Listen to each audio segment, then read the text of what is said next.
Hello દોસ્તો, સ્વાગત છે તમારું ટેકની વાતમાં. તો આજે આપણે ગુજરાતી કીબોર્ડ ડાઉનલોડ કરીશું, જેની અંદર જે ગુજરાતી અંદર ઇમોજી હોય અને થીમ પણ સારું હોય તેવું એક કીબોર્ડ ડાઉનલોડ કરીશું. તો અહીંયા હું સર્ચ કરી લઉં છું ઇમોજી કીબોર્ડ ગુજરાતી. તો તમે અહીં જોઈ શકો છો ક્વિક ગુજરાતી કીબોર્ડ ઇમોજીવાળું જે એપ છે તેને હું ઇન્સ્ટોલ કરી લઉં છું.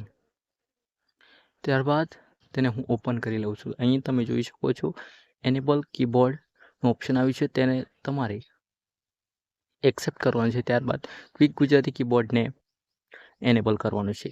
તમે સિલેક્ટ કીબોર્ડ પર ક્લિક કરી ક્વિક ગુજરાતી કીબોર્ડ સિલેક્ટ કરવાનું છે.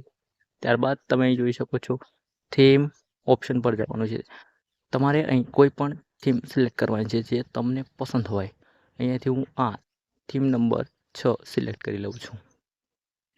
ત્યારબાદ તમારી થીમ બદલાઈ ગઈ છે. હું અહીંયા ટેક્સ્ટની અંદર થીમ ચાલુ કરું છું. તમે જોઈ શકો છો અહીંયા જે થીમ છે આપણી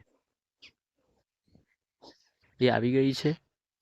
અને અહીંયાથી હું એક સ્ટીકર પણ સિલેક્ટ કરી લઉં છું જે તમને હું બતાવી શકું. તો અહીં જઈ શકો છો ઘણી બધી સ્ટીકર આવી ગયા છે. અહીંયા હું સુપ્રભાતનું સ્ટીકર સિલેક્ટ કરું છું. તમે જોઈ શકો છો અહીં સુપ્રભાતનું સ્ટીકર